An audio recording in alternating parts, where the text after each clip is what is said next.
Hello, welcome to teamfortress.tv and welcome to another grand unveiling of our Season 27 ETF2L coverage. This is some more Prem action coming at you. This is week 4 of our coverage. We're pretty much halfway there at this point now and keeping on rolling. We've got some top tier teams for you tonight. We've got the lovely Se7en, popular as ever with the top level EU TF2 as well as Lego. And if it sounds like I'm talking strangely, it's because I'm reading things off of ETF2L right now. I'm very caught out of things, but somebody who's a lot more familiar with what's going on this season is Beta, who's joining me on the co-cast tonight. Thank God. How are you doing, Beta? I'm doing great. It's always good to be back casting with you. You've been kind of pulling the strings behind the scenes, so people, they probably don't know that you're doing anything, but your toxic presence is actually felt very heavily behind the scenes when you plan everything. So it's always good. And Gemm, of course, is on production. So yeah, this is actually the 2 best teams right now, or at least as far as the standings go. I'm a little unsure about that. I think there's one team where they forgot to actually type in the scores. So maybe Arctic Foxes are up there? No, they're not. Yeah, I'm a little... Yeah, Low Panda and Arctic Foxes, they're going to have more points, but they are not close to Lego and Se7en.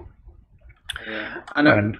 Yeah, I know exactly what you mean, Bisa. At first, when I was scheduling this game, being out of touch, that I just assumed that, Se7en are going to plough Lego this week. I see this was a playoff team. They've mixed things around with the classes a little bit, and I just assumed like this is, probably a low team versus a high team sort of thing. But when I took a look at the ETF2L tables, like you said, Peter, it's first versus second seed so far, and we're halfway through the season, so it's not just like a random result here and there. Lego have earned their spot in the second place on the table, so potentially we should have the best game of the season on paper. Yeah, for sure. A lot of people underrated Lego at the start of the season. I was a little more hot on them. I favored them a little bit more than most people, but I am biased, so that goes part way of explaining that. But Lego, they kind of prove that they're just having a really solid core of players and then just designing the team based around different players' play styles. They can actually have a lot of success. Or they didn't, like Dr. Phil. He recruited people based on the player's play style. So everyone just yelled immediately, and like they knew exactly what they had to do when they played, and it was very comfortable for them to play because they just had to play their own play style, because Dr. Phil literally just picked players pretty much based on their play style. Obviously there are other factors, but that's kind of the main one, it seems.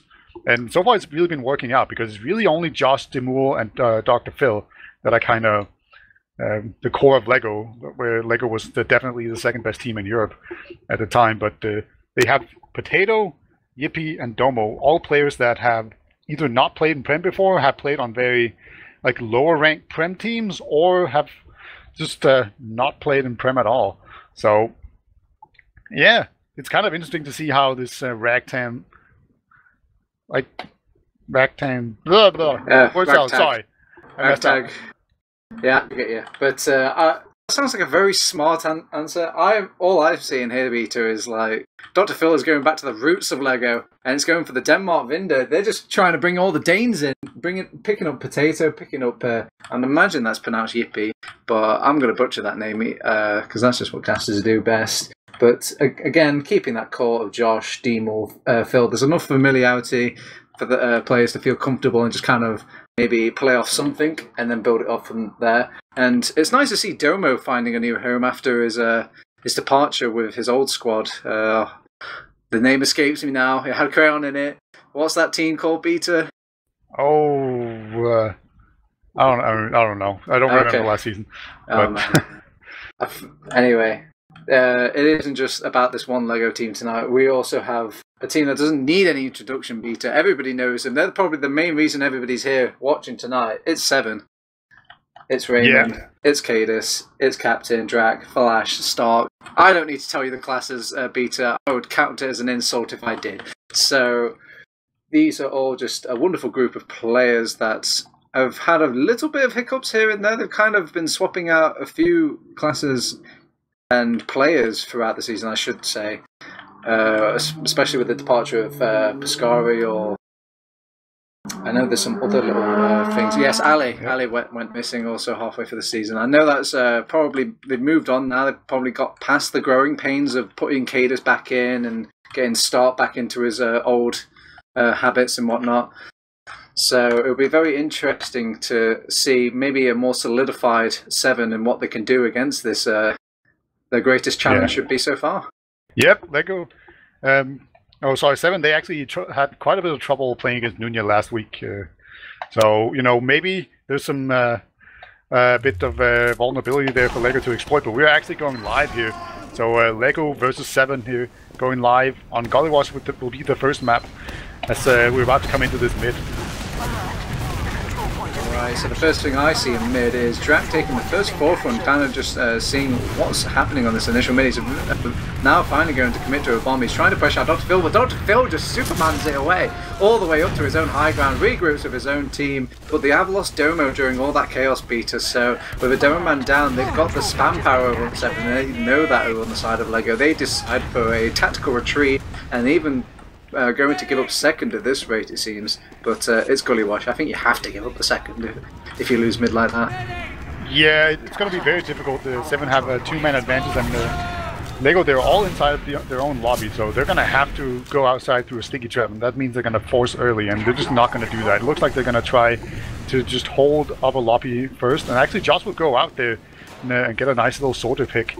So it's a very good job by him, but actually Drac has gone spy, it seems. Or maybe nah, there's no way. He's just checking. Okay. I don't think there's ever been a Drac spy. If there is, there has to be a very, very weird and strange situation for that to come out. But no, just keeping a good tab on things. They like to make a good habit of that. I've noticed on these Se7en games, they constantly check those classes just to get a good grips of what's going on during the game. And keep in mind, you do have a player like Demo as well who likes to class that sniper role a lot. And here's the second pick on Captain, but he's done his job. He's got the force out of the Dr. Phil, and to me, Dr. Phil looks pretty healthy. I don't know what he was kind of worried about there. He was definitely worried about saving players on his team. He wasn't worried about his own life. Actually, Stark goes down as well, but here comes the Uber in from Raymond. But actually, Lego, they have scattered really well, and so far they're not really dying. Demo is so far the only casualty. And Josh is behind line, so he's going to cause a lot of trouble right now. Captain does kill him, but Captain is weak. And Lego, they're definitely going to get out alive here, so a pretty good push out on the second. Actually, I say that Domo goes down. I overestimated his ability to just run away. So right off the bat here, Lego, they're definitely struggling a little bit. Demo gonna take down Flash, and so Se7en, they're pushing in here, but they're losing a lot of players, and it's gonna be all about how much Lego is able to actually withstand this pressure, and looks like they are able to just hold on for now, and that's gonna reset it all. Lego with a tiny Uber advantage, not something you normally push on. We have seen Demo kind of move out into lobby. Yeah, you did mention it earlier, but in doing that Delta split that they did before, because it scattered all the players to every corner of the map, they were just kind of caught out. And in a map like Gullywash is very fortified and just separate between all the different sections. Once you get caught out in random areas, there's not many avenues of escape for them to make. So Se7en just played it very calm, very collected, just took their time and then just picked up players where they needed to. Didn't need to rush things until they did rush things into that last point. So again, like, it's not the perfect play coming out from Se7en, but yeah, they did just pick off Yippee though, which causes Lego to abandon their forward hold, just move back to last. So a tiny hole there in Lego's defense is quickly exploited by Se7en. So it's a great job there, and now they're just setting up for what I assume is going to be a suicide. You know, Kata's teams, they tend to just take their time and play it safe and just wait for the right opportunity to actually go in. Drac is in water right now. The soldier should know he's there. Yeah, there we go. And Drac, he's in water. He's kind of trapped out, but he is fighting a soldier. Timur will win that one pretty handily. So the Roma duel, for once, not ending in both soldiers dying. And it's even a scout in secret. He's going to get taken down as well. So 2 players down. Maybe Lego's going to move in this. Yeah, especially with the start pick going down as well. You know that he's more reliably going to be the one that's going to make these back cap plays. So maybe he can kind of keep that back cap defense on the back burner. But instead they just opt to trade Ubers, back off, see if they can circle around, regroup, maybe think about making another push out, but it's still very risky for Lego to make this move.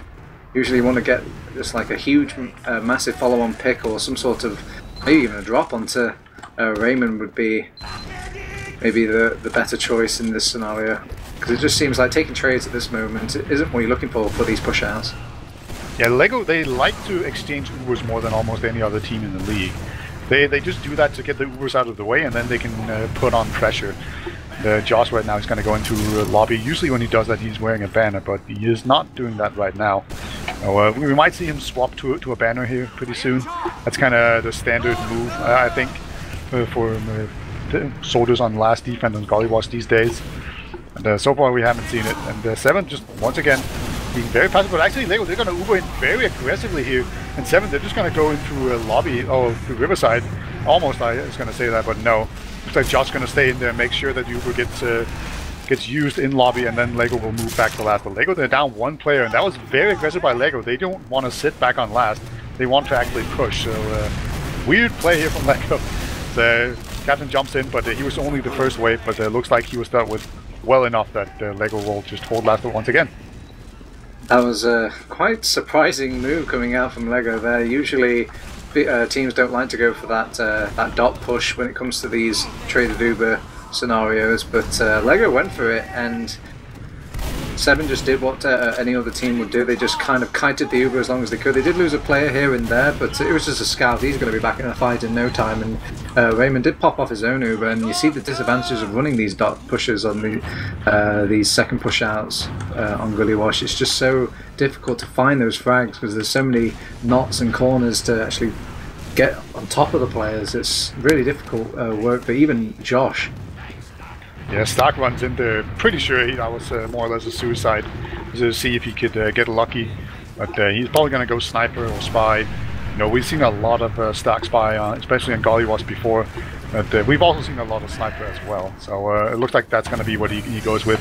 Sniper, when pushing last year on Gullywash, is very good. Although I will say LEGO, they tend to do this forward hold, so you can't really snipe. But Potato going down, he was playing sniper. That's going to cause LEGO to fall back. So actually, a pretty big deal. Stock gets picked off by a sticky trap immediately, so they might decide to push out again. I was just about to say, B, so I was like, wow, with Potato going down, starts to feel like he has so much more room on Sniper, and then he dies immediately. Well, c'est la vie, as Captain will get the pick onto Yippee, though. I think he was just playing about in that lower area. He's still in that little playground, as Josh does find him, takes him out, making the little trade one-on-one for each team. So things are still stalemating out here, Peter, but LEGO just aren't finding the answer to make this push out, but on the bright side, neither are Se7en. Yeah, Stark is gonna once again snipe here. LEGO haven't spotted him down here in main, so he might get off one good shot, and he actually sees the medic. Oh, he missed the body shot. Ooh, that was very close. Dr. Phil had no idea there was a sniper, and now they're gonna know, so Phil's not gonna walk out carelessly like that again. So opportunity wasted to Stark with a rare miss. And so what's he gonna do now? Looks like he's just gonna be rotating around waiting for his chance. What's your favourite flavour of sniper beat? Oh, never mind. It's actually going to be the safe pick onto the Roma. I always thought, are you going to go for the hero shot? No, Dr. Phil actually gets forced. Oh, that's bad luck there, or just bad movement from Dr. Phil. But either way, he got forced from spam only. Oh no. Josh does kind of force out the Uber, I suppose, if you look at that optimistically, but all I see is just a very, very good Uber coming out from Se7en here. They're just finding the pigs, and with Domo dying, that probably sealed the fate for this last push. Yeah, that was complete cockfest of the whole from LEGO. They lose two players at the same time, and then the Magic gets forced by spam. Oh, that's just the worst possible scenario, and Se7en, they're not going to mess up that push. Alright, so let's hope LEGO can actually perform better here on this mid push here. They kind of struggled last time around, so let's see what they do on this one. Yeah, the last time they did lose Domo very early, so let's see if Domo can keep himself alive a lot longer in this mid, see if he can turn the tides of this mid fight, as things are being all quiet on the Western Front so far. Demo was just kind of biding his time before he wants to make his jump in.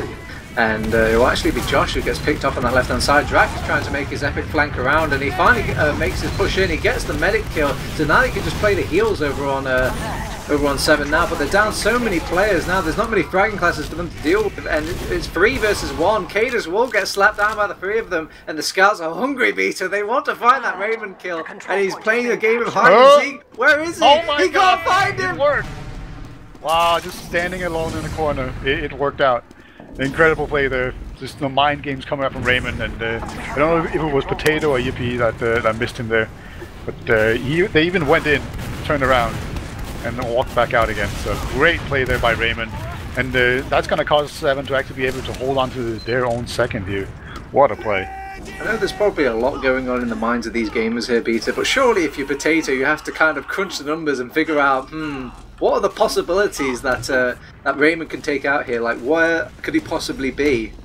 You know, surely he could just have spent a good second checking that corner. It was the only place he could go. Yeah, pretty much. Definitely a small lapse there in judgment coming out from Potato. Was it Potato? Yes, it was Potato. Alright, okay. Well, I don't know, maybe his brain is just that. Jamool's gonna go in through big door here. He's been spotted. Cadus has a bunch of stickies, but they are being cleared. So this is always really uncomfortable on Gullywash here, because there's just so many ways to actually spam out with the sniper, but you have to peek for like a split second, and if the sniper is really, really fast, he can actually shoot and kill you. So it's very kind of precarious situation for either team right now. Jamool is gonna go all in here. He doesn't quite get the shot off. He went for the hero play, and it didn't work out, so they will just fall back here and make sure that they don't get counter-sacked on. Demon must learn that if you stray near Drak's door by any means, he will punish you. He famed for that door. I think it was his first little venture into Se7en, was just doing a good job at holding that particular doorway in Gullywash. Right now he's just gone back to the soldier class Demon. He's not going to play sniper any longer. He's going to give it back to Potato, it seems. It seemed between the Roma and the Scout, they keep fighting over this class as Josh picks the nice bomb in. Oh, wow! Nice double soldier bomb. Actually finds the pick onto Raymond there. Raymond feeling maybe a little too cocky holding onto that Uber there.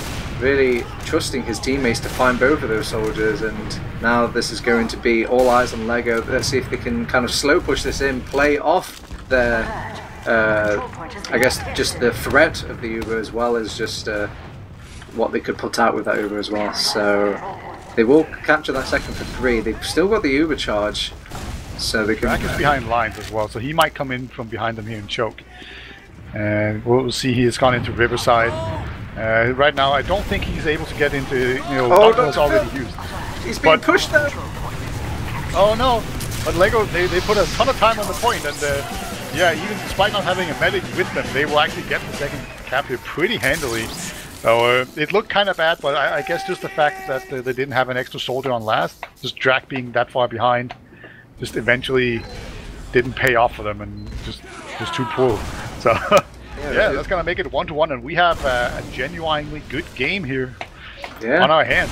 A real nail biter. It was a bit of a sloppy TF2 back there, but you know, a win's a win, a round's a round, as they're going into our third mid of the evening for Lash. Everybody on Se7en's really just playing the floor at the moment. Captain's going to take the first bite out of Lego, but it's just kind of back off a little bit, try and regroup, and now it's Se7en's turn to have a go at the high ground, and Josh will be the first pick. But with Domo going down as well, Cadus just needs to keep alive, and they can surely just win out this fight from Spam alone. And they've pushed out the remaining Lego players. They have kept Dr. Phil alive on the bright side of things, Peter, so they can hold on to this Uber charge and most likely the second point. Yeah, Potato went sniper to mid there, and he didn't really hit a whole lot. So Lego now also just saddle here with the... Oh, Captain. Yeah, goes in, tries to get the force out of Phil. Phil holds on to it, and Captain even gets out alive. So great job by both of them, just staying alive and not popping an Uber. Stuck behind. Oh, he is behind. Oh, he actually gets the kill onto Demo. How embarrassing! And he will actually pick up the health pack. I thought he was maybe even taking the fight to Josh there as well. He does manage to pick him off in the end. Man, once again, and Jamool is complaining about stairs. Those soldiers complain about those. Drak is about to get overwhelmed.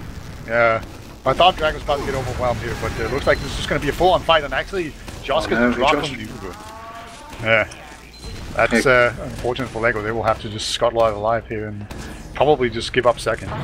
Yeah, they had a choice between either the comfort of the base or the defense of the second point, and they decided to just give up the second point. It's not worth going against the Kada solo Uber, so they will give it up for now.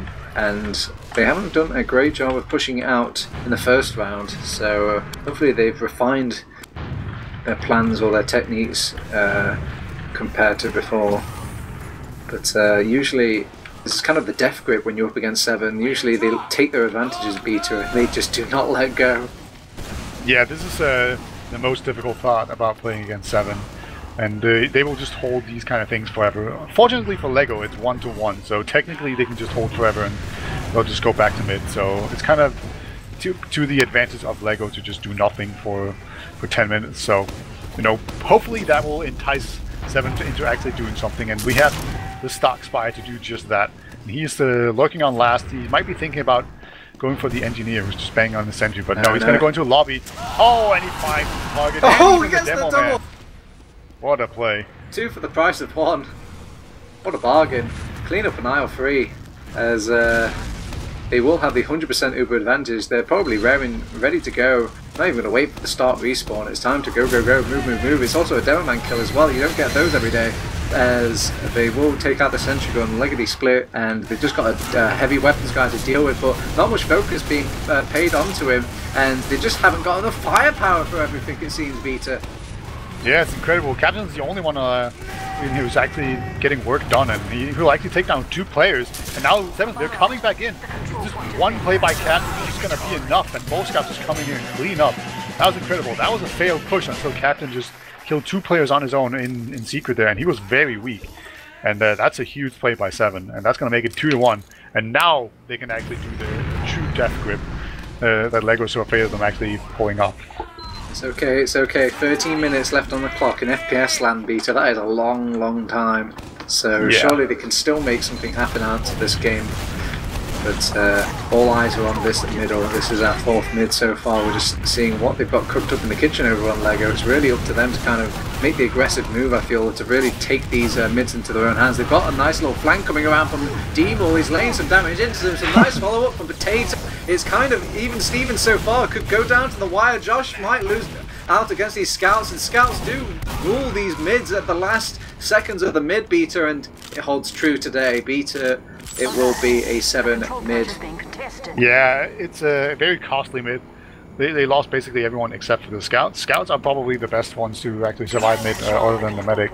So that's something, but they won't be able to take second, and the Ubers will also be even, unless we see Se7en on the Crits Creek, which I don't think we are. Nope, just a normal Uber. But everyone from LEGO just kind of went over the point there, and they just got piped. Like, just all of them, it seemed. And just the dual sorted bomb as well, it got dealt with pretty well by LEGO, but it did do some damage, and then the pipes as LEGO tried to cross the middle was just too much. And we are now settling in here for some slow-ass TF2, I think. This is what Se7en likes to do. Just slow it down and try to get some neat picks. And Potato is not even going to go spy, he was just checking in spawn. Man, Valve, please, we need a checking class. It's always a bit of a tease just to see that spy icon come up and be like, there's a spot. Oh no, it's just a checking class. Just a checking class, guys. False alarm. Yeah. It'd probably piss off spy players pretty hard. Could you imagine? Yeah. That'd be quite the. I want to see that change just to see the Reddit threads. But either way, we actually see Josh now finally has chosen to go for the banner. In some of the earlier weeks, we've seen Josh just play almost perma banners, and he would switch them up constantly. But this time around, he's just gonna go on the battalion's backup only now. I think he's been using shotgun and gunboat so far. So it should be exciting to see like how he chooses to try and go in and spam. He actually catches out the drag quite a bit right here. Get some good damage on them. So, Beta, this battalion's backup. Say if you're in the shoes of Se7en right here, what's your counterplay? What's the way to deal with these banners apart from picking off the demo man and the soldier? Yeah, you can definitely kill the soldier before the banner, but other than that, it's just not going to a spam war. Dr. Phil even uses Uber first, and Raymond, he's just out of there. just nowhere to be seen, and that's going to be a complete disaster for LEGO. They give up second, they give up their Uber, they give up man advantage, and yeah, once again, it just seems like Domo overextends a little bit and gets picked off. And then that causes players to try and go in and save him, and then they get picked off as well, and then it just cascades out of control from there. So Josh is now pretty desperate to build that bandit, because that's basically going to be LEGO's only opportunity to hold this last. Well, they're going in guns blazing. They do have a hit weapons guy to kind of soak up some of that Uber, but they're too busy firing at all the other classes right now that are overextending into their arms, and they're knowing that they just play this fight very, very slowly. This heavy weapons guy isn't really going to do much to them, and he goes down eventually anyway, and they're all just stacking on top of the point. They just take it nice and slow on 7, and it pays dividends for them. 3-1 is the score, Vita. Yeah, very clean push right here. It just seems like 7 are so good at just picking off 2 players from LEGO. If they pick off one guy, they're really good at pushing forward and getting another pick, and then it's just going to be complete roll going moving forward for 7. But it's still a pretty close game, and these mids have been pretty hard fought so far. So let's not write off LEGO just yet. Still about 10 minutes left remaining here. LEGO, they're going to be pretty passive, just take their own side, and 7 will do exactly the same. And finally we see Domo going forward. That was weird. Okay.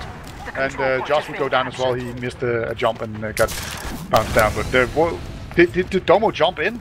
Yeah, it looked like he jumped in, unless he just surfed some random rocket. But that was a real pie in the sky moment for me, because I don't know what they're trying to do or what ideas. It seems like they're just throwing all their ideas onto a dartboard, and it just landed on the Demo Man bomb bullseye. It seems a very, very strange idea, but you know, I guess they think they have to go balls to the walls or go crazy if they want to pull it back against 7. Starkey's just running himself in. Drac as well goes into the meat grinder. They just get munched up, but you know, an even Uber situation, so you've got to make these sorts of random plays happen if you want to get the drop onto Dr. Phil, but not today. LEGO are making the push out at the moment. Yeah, Demo's moving forward here. Raymond is pretty weak, so if Raymond gets jumped, he will have to basically just pop his Uber. And here we go. Demo is onto him, and there we go. Raymond will just be forced. A great play by Demo. Really solid. As, yeah, they're just standing on their own last. However, they do still need to push out. And it looks like they will do so. And they don't even need to wait for Demo, because he can just spawn and hold last anyway. In this moment, I'm like, where is Stark? Where is Stark? Usually this kind of play is just begging for a scout to go back at them, but they've got the eyes on the door. Potato is making sure there's going to be no Stark shenanigans today, and they're taking the sweet time with this Uber push, Beta. By the time they finally do make the push in, they're going to have their own. Yeah, this is really sketchy. Captain in the skybox, so he's probably going to die. Yeah, there we go. He dies to fall damage, and Dr. Phil, he has now used his Uber. But LEGO, they took so long to get out there that Raymond's almost going to have this. Like, he has 90%, he's coming in through choke. I think 7's going to be able to block this with Uber. And this is just too bad. LEGO, they just took too much time. They need to be more decisive in these kind of pushes. They just really threw that one away, I feel. And, you know, like 7, they couldn't have gone through the choke like that if they didn't have as much of an Uber as they did. So it's just a shame, really, that LEGO, they did push out as they should, but they just didn't quite have enough. Oh my god, Domo almost gets taken down. Stark, really aggressive there, just goes in, balls through the walls. Not today. Domo will survive this one. Yeah, by a nipple hair there. That was very, very close. I can see why Starkey kind of went for the Domo pick. But yeah, that last push with LEGO, it just seems that when they lost Yippee and Potato was busy watching the back cap, they didn't have that scout capping power. It was just Josh capping that point by himself, and whilst they were having a bit of a picnic over on the midpoint, 7 just realised, wow, this is capping so slow, we would probably block that.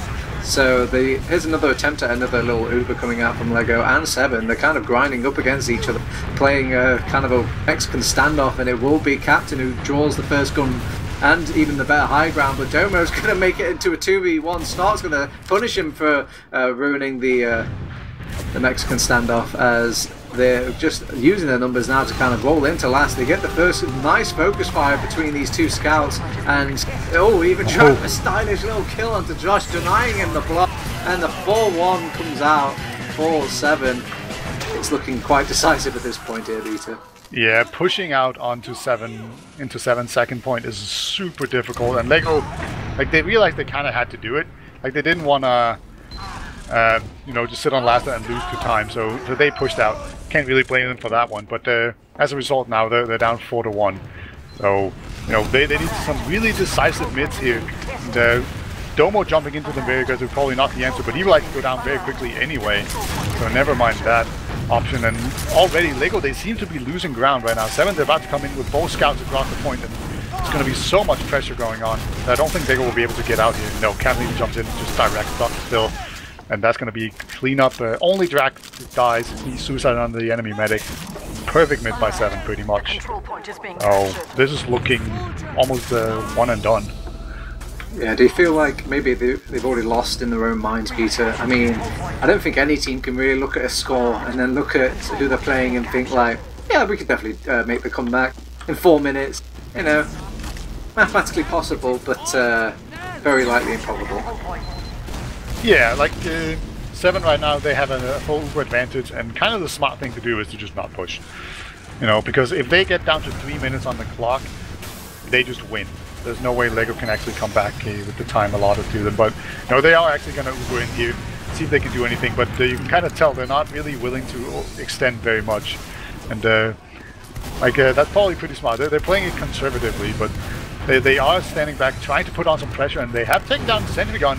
Now that they have stocks coming in here, pleasuring the point, they can actually just go on the high ground. So even with this slow approach, where they're taking very few risks, they actually managed to gain so much headway that just able to get out here and basically take the point. Yeah, there we go. And Domo calls out GG.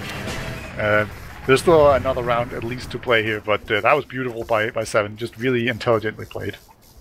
I'm a little scratching my head at that nice little play, Vita. It seems that they decided to give up the high ground on that Gullywash left-hand side and just drop down to the point. And from there, Se7en just went like, oh, you guys are giving us free ground? Okay. And they just kind of went on and rolled over the heavy weapons guy, rolled over Dr. Phil, and just claimed that what will likely be the last round. But actually, no, 3 minutes left on the clock. It's very likely we'll actually get a mercy ball invoked here. But at this point, I'm not sure the players are taking it too seriously on either side at the moment. Potato rocking the heavy weapons guy mid, Drac picking up a casual triple kill. Yeah, just spamming up on the point. Everyone just staying in the same spot, and they just all died to the same thing, basically. Oh, it was actually looking pretty good for LEGO. They brought up the heavy weapons platform there. They're standing on top of the point, anti-aircraft gun style. They're waiting for people to jump. Nobody did. And then Drac just shut up and killed everyone. Oh, that's going to be another... Here's the real strat here, Beta. It's the Huntsman Sniper. Oh. The pocket strat. This is what we've been fearing. Yeah, Josh is about to break the meta here. He just walks out and headshots the medic and everyone else. Yeah, that didn't work out. That's a big surprise to me. I really thought he had him there. It's actually looking surprisingly, all things considered, good for LEGO, but no. Eventually they will all go down, and the Huntsman defense was not quite enough to prevent LEGO from losing to Mercy Rule there. But yeah, it was actually looking really good for LEGO until like the very last 5 to 7 minutes, and then it kind of snowballed out of control because they felt they had to push. Yeah, it was just, I think it came down to mostly the mids, Peter. I think they just couldn't find the right, I guess, strats or avenues or some real way to just to take on Se7en. It seems if they did win any mids, it was kind of like a random one, just kind of out of their arse. Nothing like, I never really felt like they outplayed them on the mids, and it seems there wasn't really any fighting back from these last points as well from either team. So it really did come down to who was going to win these mids, and Se7en just did a better job. Yeah, I feel like one of the big factors was Domo dying. Like, he got picked off doing stalemates, and so did Potato and Yippee, to be fair. But yeah, it was especially Domo. Domo was like the big pick because that means there's going to be no stickies, and then Se7en, they can just walk through the chokes. And that happened a couple of times, and that's really crucial. So, you know, Domo, he needs to be very careful because if he makes a habit of dying like that, that's going to be bad time for his team.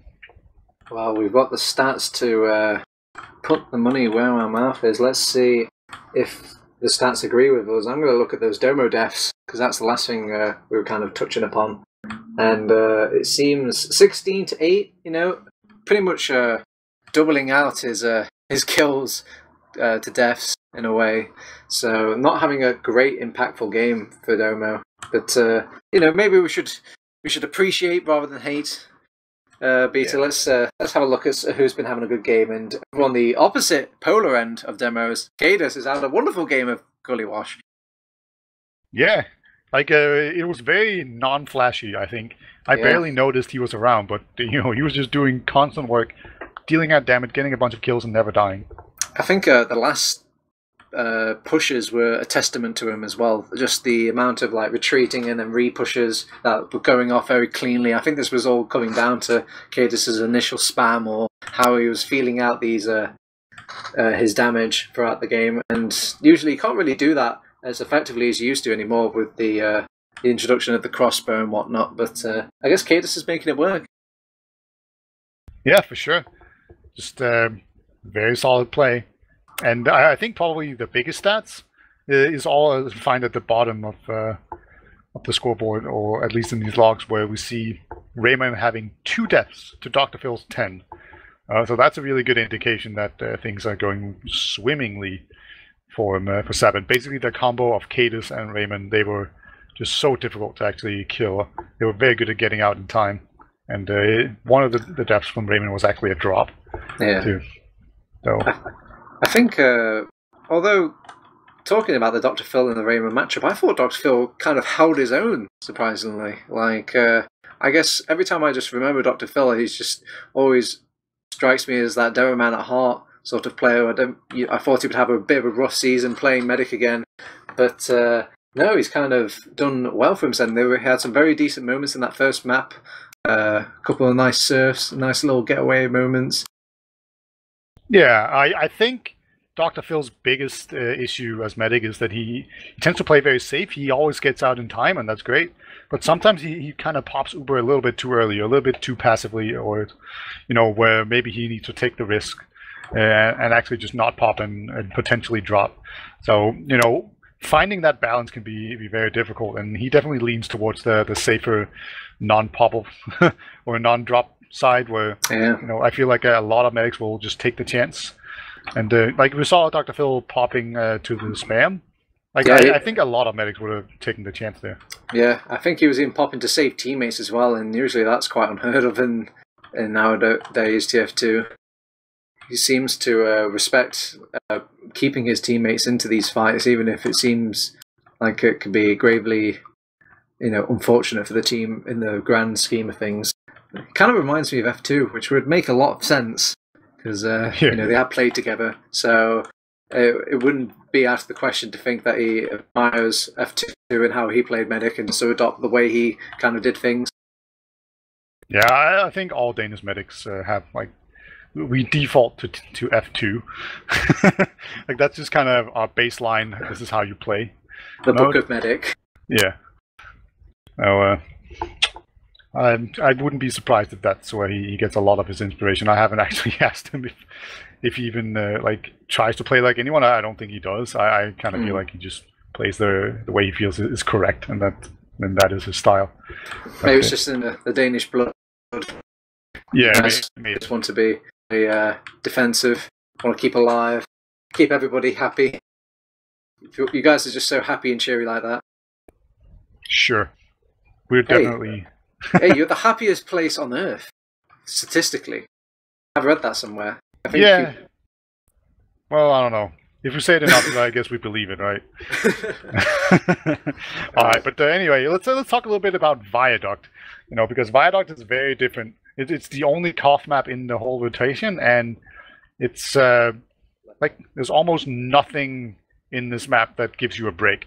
There's almost always sometimes you see a medic standing in spawn and building, but for the most part, the medics even go outside, even when he's at a massive uber disadvantage. So, do you think there's anything here on this map that will favor Lego over Se7en, maybe? Give them a chance? Most definitely. I think this is the perfect map for Lego.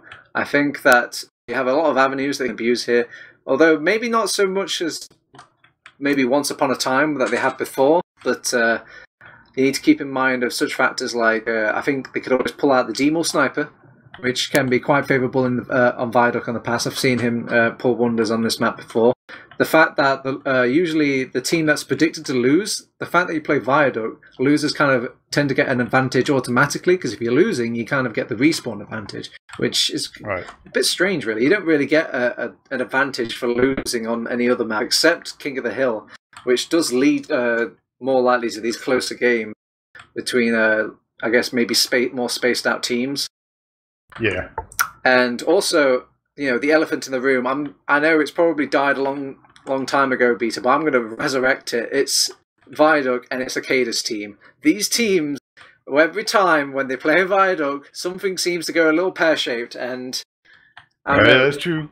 The legend of easy master race, as we have started here. I will also say, like, the Lego Scouts, they were struggling in the first map. They need to step up here. This is a scout map. See both soldiers bombing in here pretty early on for 7, but they don't really achieve a whole lot. Josh, however, will be going down, but both pocket soldiers going down. That's going to be very even. It's pretty much parity right now. And actually, Lego, they seem to be coming out ahead. A lot of people just kind of ran in on their own for 7, and they eventually just get taken down. And now Potato out DMs Drag. It's just Cadus and Raymond. Those two were the ones that just refused to die on the first map, and that's apparently going to continue here, but they make it out alive.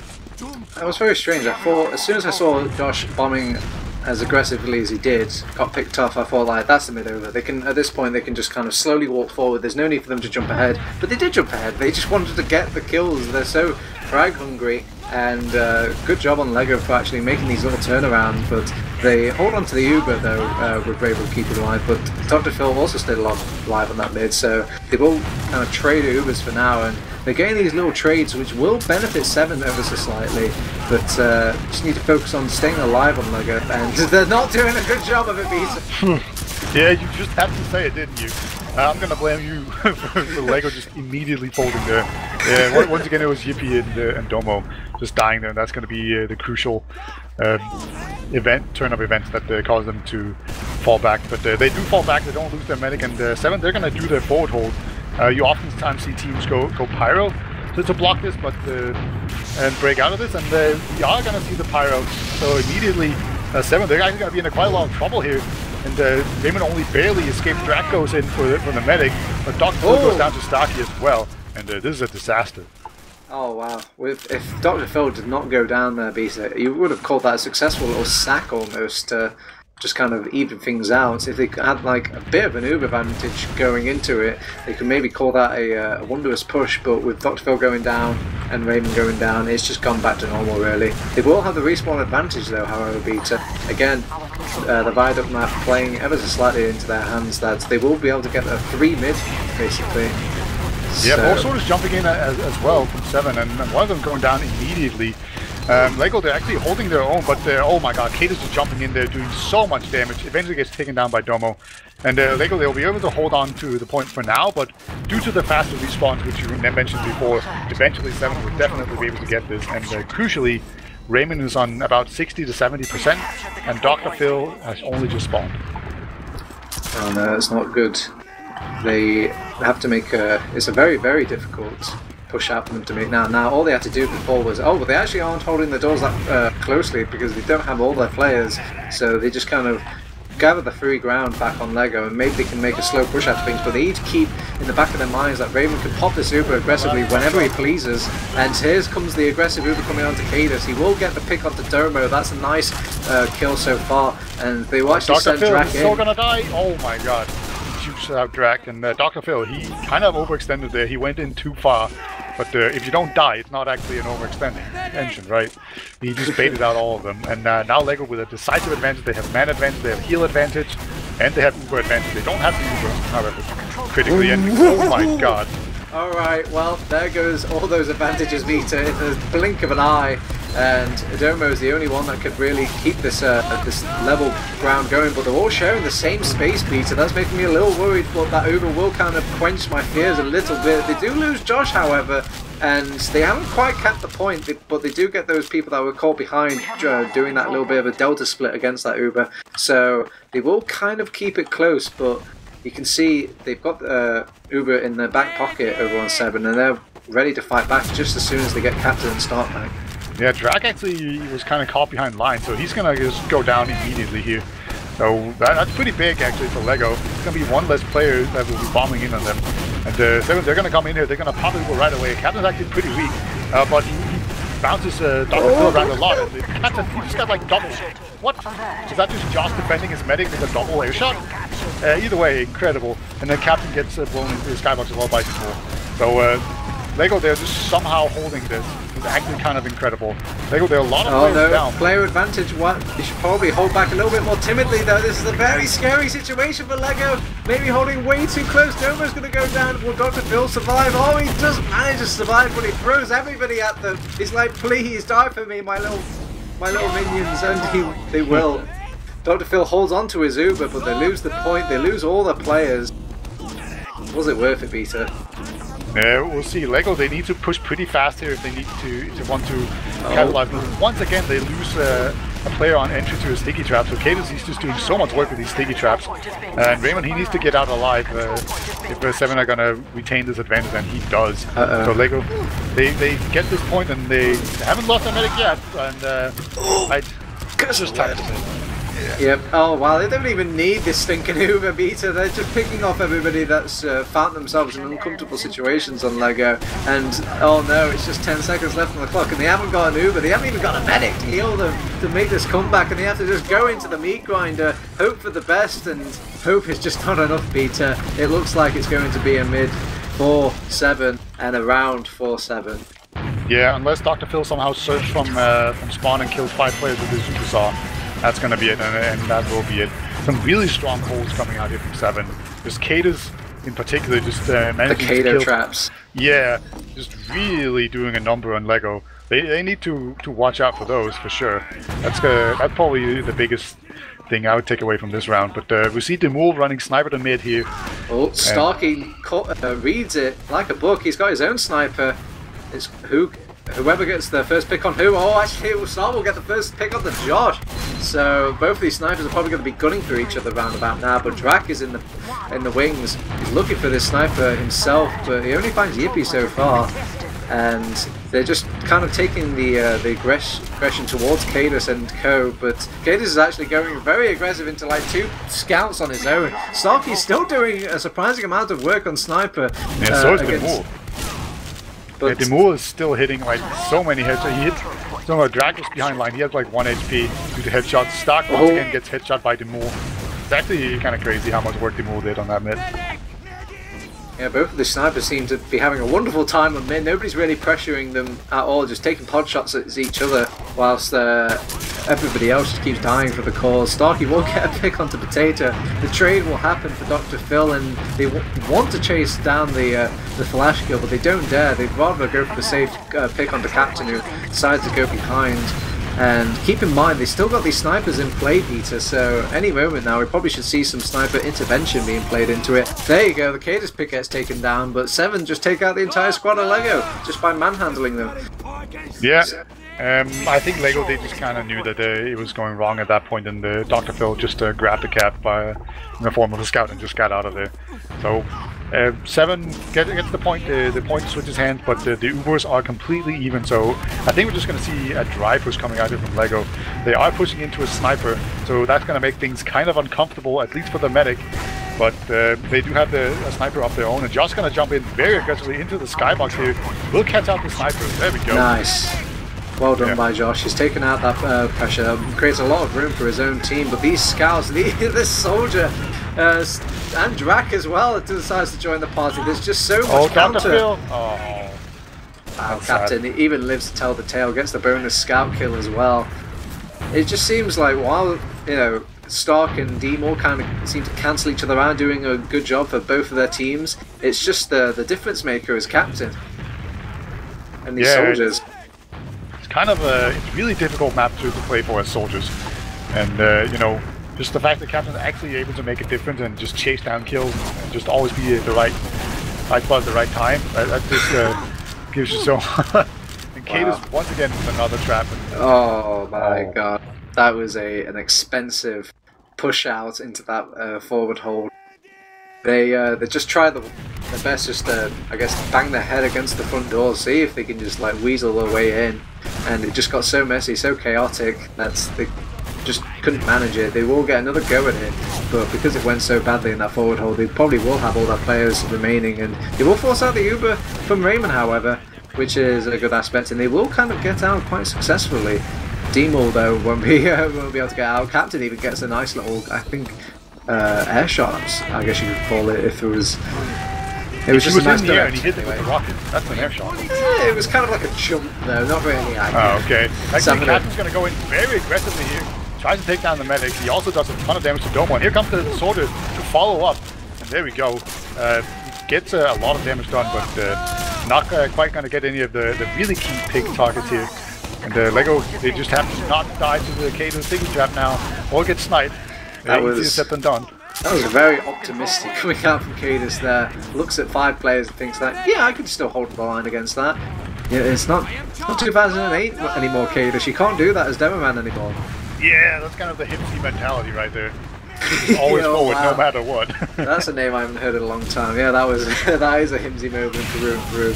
Oh, the Pyro plays signature Se7en strat coming out from them to kind of break their own. Oh no, Dr. Phil drops Josh. Oh no, he's even being pushed.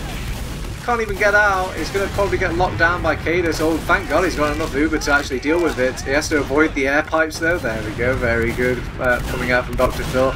And they're trying to kind of push into this meat blob of Lego, and they're doing a good job of kind of picking them apart slightly. Drac is kind of caught off, and he will be cleaned up, but they will trade with Yippee and get the Domo pick as well. That was a bit of an overextension now, and from there, hopefully they can just win out the spam war. But Potato, he's cleaning things up. He actually forces the Uber from Raymond, and it's just Cadus left alive, and he's got nothing in the ammunition department, so I don't think he can really make the push that he wants to make. They're just going to console themselves, be happy with the mid push, and Potato, okay, you had a nice moment with Potato, but you don't really need to go that aggressive. He's going to just throw himself into the arms of Se7en there, gets taken out, and the team decides to just push 5v6 anyway. Instead, they're going to go back, deal with Drac, who's taking a long time to die, and does take out a lot of health over on the side of Lego here, just delaying things, and the timer's still going during all of this beta. Tick tock Lego, it's time to get on the point, and they're still trying to fight them off. Cadus Captain is actually the one that falls off the Uber. He even gets out. No, he doesn't. Josh chases him down. He finally gets the midpoint capture, but they've got 49 seconds. Can they hold this? It seems unlikely, but they're going to have to. Yeah, this is very holdable, that's for sure. We just saw, I think it was Drac just jumping over the house, checking out what was going on. But they've got an Uber. They've got an Uber. They've got to deal with an Uber, and they've popped it off now. They've used so many players to kind of just deal with that front line, and you see Flash just gunning forward, holding the W key, and he will get everybody. He wants the Dr. Phil kill. He doesn't want the point. Okay, now he will go back. He will start high-fiving his teammates on the point. Celebratory, 5 seconds left. 2-1. Yeah, very really strong push there. Yeah, Lego, they tried to hold pretty far forward, just bait out the Uber and then retreat, but they couldn't quite retreat in time. You know, ever since medics gained the ability to move like a scout, just running away from an Uber can be both more difficult and easier in some ways. But you know, when you're dealing with heavy classes, the heavy classes can't really get away in time. The medic can't get out, but the heavy classes just went down and then they got overwhelmed. So final round here, possibly, unless Lego feel like not getting swept here, but Dr. Phil gets jumped by Captain and takes Dr. Phil down. They will, however, get 2 nice headshots. And so Lego, they might be doing pretty well here. They have 3 combat classes to 2 on the side of Se7en. Yeah, it comes down to Demol at this very moment. If he can find a pick, an equalising pick. I mean, they do get the midpoint, but it's only just going to be for a few seconds beta. In the grand scheme of things, it's kind of a waste, really. They could have done with maybe going a bit more balls to the wall, getting that Raymond pick, because this is the sort of push here, the sort of hold and retreat from earlier that's going to cost them a full minute of maybe of time here for Se7en compared to just their mere, like 19 seconds. Yeah, the Mool hits Drac with a big body shot. Josh, however, does go down. So Lego, you know, they want to be kind of far forward here to maybe try to force out Raymond and get some easy picks. But Se7en, they just play together really well and they don't lose anyone. And Lego, they are forced to go back to last here. And now they could potentially be forward holding on. Yeah, there we go. The forward hold comes out in full effect. And now Lego, they're gonna have to probably go Pyro or just try to outmaneuver 7 and go for this. Yeah, they don't even go for the suicide wave during all that building. They decide to just wait patiently, get the Uber up, and then kind of take things from there. But keeping again, it's all about that time. Josh onto Cadus though. Cadus, yeah, gets overwhelmed on the right side. That's gonna definitely collapse the forward hold. Yeah, that's so a great job by Lego. Very clean pick onto Cadus there. That's exactly what they needed. He will actually get the force into Raymond as well. Captain's brought down very low. A nice trade being issued out by Dr. Phil as well. And Josh has got a fat solo on his own. Shame he gets plucked out at mid-air to really stop the momentum of what he wants to make happen with that solo. But instead, they will rotate round, try and get some pressure onto the flank instead. But in the meanwhile, they're doing a bit of flanking on their own over on 7. They're seeing if they can sneak up onto this mid side, and the flank strikes back over on the side of 7, and it will clean up the Josh pick. And again, the Domo pick will follow suit, and Dr. Phil has to hightail it back. How many times have we seen this before, Beta? Yeah. It's just really, like, it's so weird to me to see Domo being so far forward and the rest of the team is just basically getting out. It just creates an unneeded, like, vulnerability in Lego. Potato gets destroyed by Captain, just popped into the air and then taken down by an air shot. Lego, however, they had made it outside, so all things considered, that was probably worth it. Oh, Lego, actually Drag comes in here and even he doesn't get any kills, so now Lego, they have a 2-man advantage here that they can push in on, and as long as they don't lose people to the Kato trap, they should be in a pretty good position here. And they just need to, I think they just need to pressure Kato, not pop off the Uber immediately. Okay, so they pop off first, check.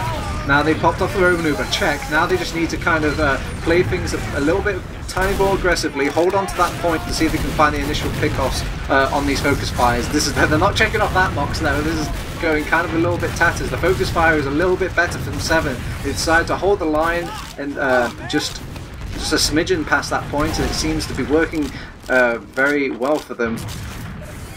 It was going so well for them, Beta. Yeah, another really nice hold here from 7, and it just looks like they are stronger than Lego on this map. No curse. It's with the team.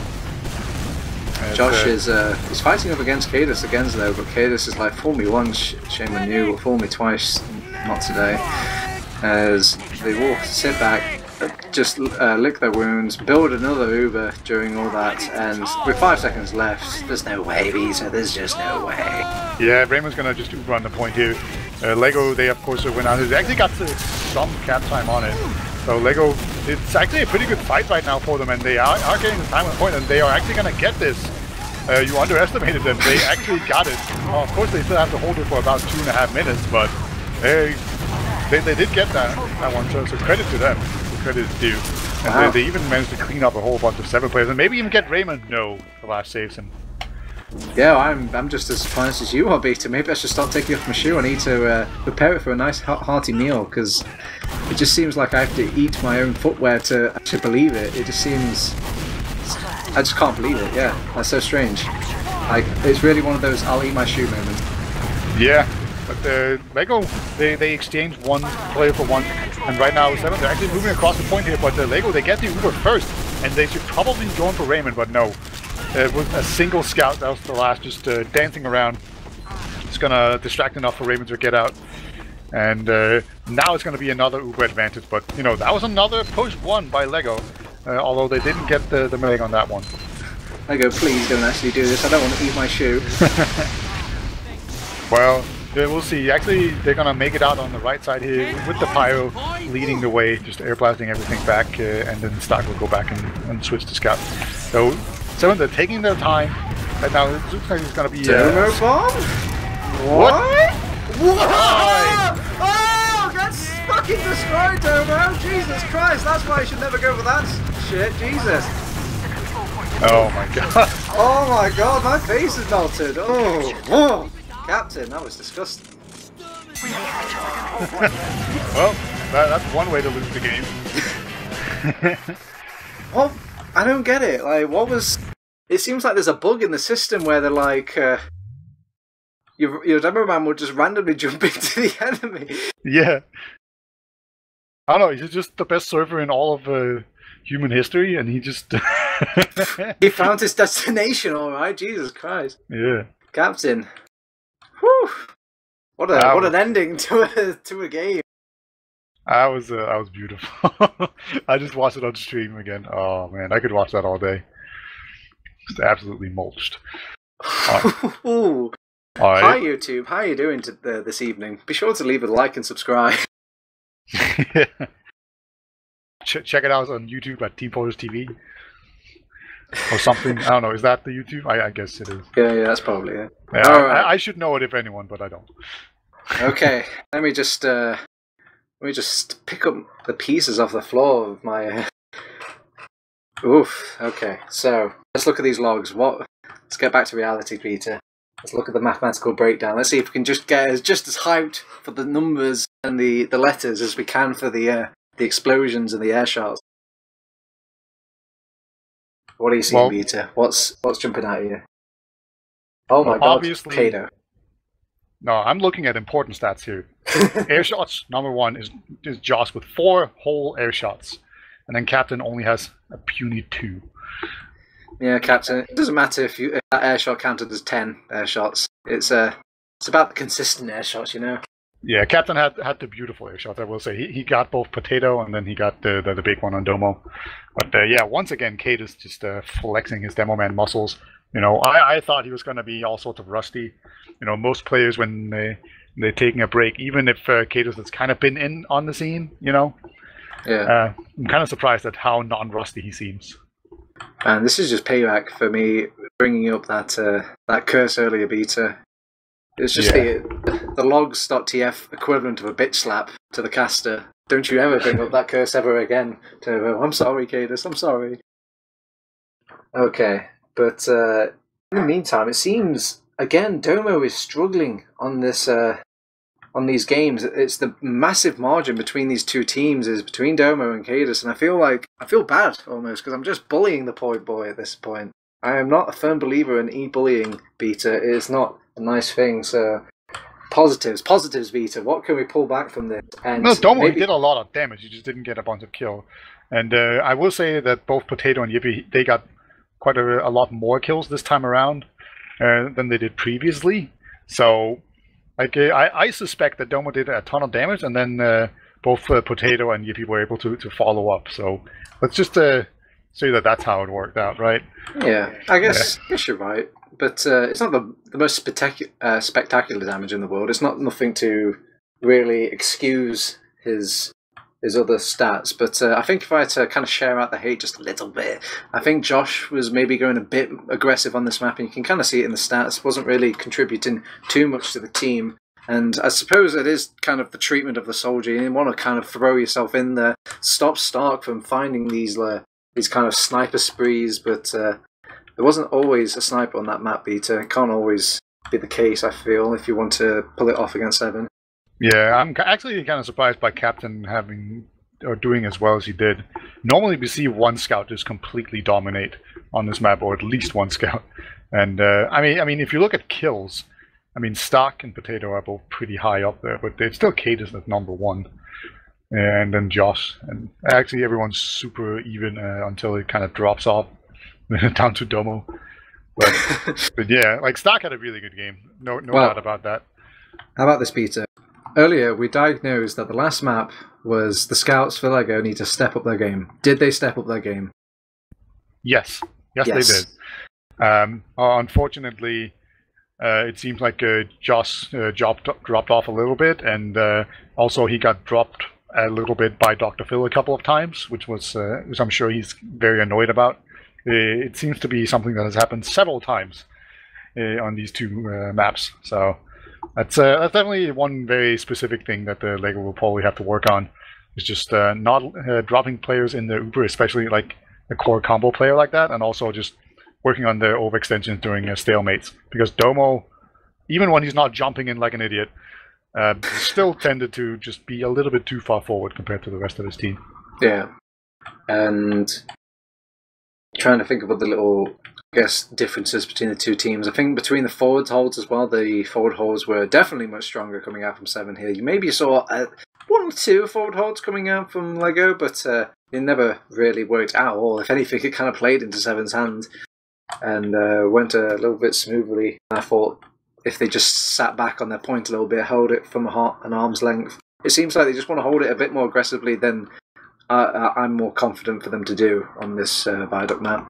Yeah, look at the Cadus net frags per zone on the middle. He had plus 14.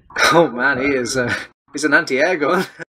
Yeah, that was definitely one of those sticky traps, probably, that really contributed to the massive KD there. And also just, oh man, cap points by zone. That's pretty brutal. Actually, the mids all went to Lego. That's pretty interesting. I do think Se7en managed to kind of rebound and kind of take it back. So, yeah, that was...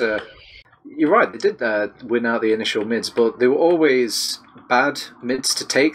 Like, in the grand scheme of things, for example, they would let Raymond live, for example, then and claim the midpoint rather than chase him down and then go and cap the midpoint. I feel like there's times where they'll just go a little short-sighted if they go a bit more aggressive, decide to just disregard the point just for a little bit, or, you know, not try and cap the points, instead just go for these kills, go for securing these positions a lot more, force them out a bit more, rather than just going to cheaply, you know, throw everybody onto the point and just take up so much spam from Se7en that they end up losing it 10 seconds later.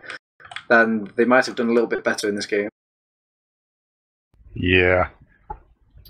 Let's see. Sorry, I got sidetracked there. So much stats to consume. Yeah, kills post Uber is the really telling one, I think. Where Se7en just won the post Uber fights kind of handily with 14-5, and Lego had more depth post Uber. Those two numbers make sense. They should be kind of following each other. All right, but let's stop actually talking about stats, as we are joined by Cadus in the channel. So let's talk to him instead of saying dumb shit. So welcome, Cadus, and congratulations. Hey, thanks. I thought that was the best statistical analysis I've ever heard. Thank you. All yeah. right. So what was the secret to 100% of the time seemingly getting a sticky trap kill on Viaduct? I don't remember that usually being the case. I don't know, really. I think they just I think they were feeling a bit like a bit under the pressure. Like after we got into Viaduct, and once you're playing under pressure, you'd kind of rush everything and just forget to check the obvious spots. I think like a lot of the sticky trap kills I got weren't actually like, they weren't like sneaky traps. They were just like, you know, like sticking the sign and things like that, which normally you check, but because they were always sort of having to hurry along, they just like go check. Yeah, I was really impressed with how non-rusty you seem to be. Like, normally it takes about a season for someone to kind of really get back into the groove again, but you seem to be doing extremely well, all things considered. So, like, how do you did you actually play a lot, or not a lot, when you took the time off? Did you play some pugs, or are you just naturally able to just maintain your skill? When I stopped playing TF2 last year, I didn't play like any games for almost a year, like any games at all, because obviously I didn't play because of my wrist. And then I guess the months leading up to starting playing, I played like one map a week or something. But for me, like the mechanics, I've been playing the game so long, the mechanics don't really go away for very long. But what's important for me is that I get the team playing properly, like how I want them to. And when we're playing bad as a team, I start to suffer as an individual because I have to put a lot of like mental resources into kind of main calling. But like tonight, everything was like going well with the team, so it lets me sort of focus on my own play. But like when the team's playing messy, my rust like does show quite a lot still, I think. But I don't know, we're getting to the maps in the map pool that I'm comfortable on, like main calling on Reckoner. Having never played it before, it's been pretty tough, like way to get back into TF2. But now that we're getting to like the classic staples, it's getting easier. Yeah, so is that, I remember you talking about how your calling wasn't, like you were kind of misunderstanding each other on the team when you were main calling. And obviously now the maps maybe help a little bit, but have you kind of sorted that one out? That like, have they gotten used to your main calling? Yeah, I think so. Like the transition has happened. We still have to work on like the specific things. But I think this week, I individually really stepped up like the sort of the analysis I was doing of our play. I've been a bit lazy. Like I used to be like when I played before, I would be like really keen like watching demos and stuff and like fixing mistakes and all that. But so far this season, I've been like by my standards, I guess lazy. But this week, I sort of went back to my old ways. Like I do a job where I work. I just spend most of the day sitting around with nothing to do. So I like sort of watch VODs on my phone and stuff like that. I started doing that again this week, and it helps to like fix the mistakes. Yeah, all right. If I'm just going to look forward a little bit here, you're playing against Antic next week, and Antic, of course, is the previous Bazooka Sports, and they just made a YouTube channel, and they have like a snazzy logo, and they're going to make like POVs and highlights. And this sounds very familiar. Yeah, I was going to say, do you feel threatened at all? No, I don't feel threatened. Like, to be honest, the Se7en YouTube's become a bit desolate since I started playing, because I don't know, I only have so much time for TF2, so right now I'm putting that into playing rather than doing the Se7en stuff I was doing before.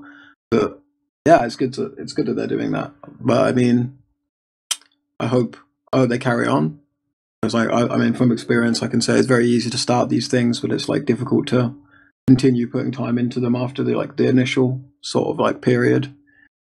But I guess it's probably easier for them because Ams enjoys doing the video editing and things like that a lot anyway, so he can just sort of, he has a better platform to put his work on now, I guess. So I think it's good. I like it. I just hope the team, I hope they sort of, I don't know, stabilize as a team. They've had some hard times. Yeah, I've been watching AMS's stream quite a bit, and they definitely struggle against a lot of teams. But I don't know, they seem like they have really good mental fortitude. They just kind of power through it. So it should be interesting to see if they can fix it out and maybe have a few aces up their sleeve to really make you guys suffer. But yeah, TurboTabs, do you have any more potent questions to ask Cadus? Oh, I had a nice question earlier, but I'm not sure if I can remember it now. Cadus, I know that you're very critical of your team, even during your very wild successes. Like, to some teams would they would just be happy with like a nice 6 ETF2L points, but sometimes you look above and beyond and try and really find those mistakes and really improve upon them, even during your vast wins. Is there any examples tonight that you've noticed? Like, is there anything you're not happy with at all from your official games today? Viaduct is still like a weird map for us. We're like pretty hit and miss on it. Against some teams we can play good, but like against others we struggle sometimes. Like you probably saw like the mids tonight, we didn't win many of. I think we sort of won the mid in the long run, like by keeping Raymond alive on some of them, but the initial fights we really need to improve. I mean, they've gotten better, but there's I think me as an individual, I need to improve how I play the mids, because I'm always like, I have to kind of, I make mistakes for the sake of trying to do damage, and then I end up getting separate from the team and making these mistakes. I think the mids on Viaduct, and also like forcing the enemy team, like when they're pushing Viaduct point when we have it, I feel like we're pretty bad actually at forcing the Uber like consistently. We often just sort of let teams walk in for free. I don't really know if that showed that much in the game tonight, but it's been like a theme we've had. I think we improved on it this game, but it's sort of like a work in progress still. Yeah, I wouldn't say there wasn't much ground being given away for free. I think maybe a bit of overextension from people here and there, but that is just my very, very tiny caster humble opinion. But yeah, I think I'm allowed to questions, Peter. I wish I had more for you. Nah, it's all good. I think you were very good at shutting down. Like when they walked forward, they kept on seemingly giving up kills, so that's probably a good sign for you guys. But yeah, Cadus, you can do some shoutouts and then we'll head out. Okay. Shout out to my team. Shout out to FM, and shout out to Domo. He's a better player than I think the logs showed tonight. I think he's like very promising up and comer, and I hope his wrist stays strong. I don't think people should judge him on this game. Yeah, he's had a very, very varied season. He started out with one of the best best demo games ever, basically. It was crazy. But you know, tonight will probably be pretty harsh, especially if you're playing Fantasy TF2 and you have Domo on your team. You might suffer a little bit. Fantasy TF2 is still going on. You'll probably have some new trades coming in very soon, and so make sure you do those. And also, I can announce that we will be doing like a separate fantasy season for the playoffs. So if you forgot to make a team in time to really be competitive in this fantasy season, then there will be a new season starting up at the playoffs. So look forward to that. Also, John might change some prices, so you can either play it safe and not trade in one away, or you can try and buy people that you think he'll make more expensive, so you gain more money. You can game the system, you can play it safe, you'll probably get screwed either way. Yeah, there were also more games going on. Who was the other game, Turbo? I believe it was Low Panda versus the Absolute Nuts. Yeah. I'm sure it does what it says on the tin. I'm sure that game is going to be absolutely nuts. Yep, indeed. You can, if you didn't catch that, you can find it on our YouTube page, teamfortress.tv, I think. Yep. And we upload everything, and then tomorrow there will also be several games, right? Tomorrow? Several? Tomorrow? Oh, only just one. Yeah, I think there'll just be maybe some ESA games. There might be maybe some weekly cup thing. I don't know. I'm very disconnected right now. ETF2L is just my only baby that I neglect as is. But I think we'll have some games coming up on Sunday as well. The 2 ETF2L games, which everyone should tune into. EVL versus Froyo is tonight for people that stay awake. That's like a pretty good one. Yeah, that's a really good game. Yeah, I might stay up to catch that one. But either way, thank you guys for watching. Thank you, Gemm, for doing a great job on production. And pleasure as always to cast with you, TurboTabs. It's always been a pleasure to cast with you too, Peter. All right. On that high note, let's return to the void as Gemm plays some sweet tunes. And we'll see you guys next time. See you.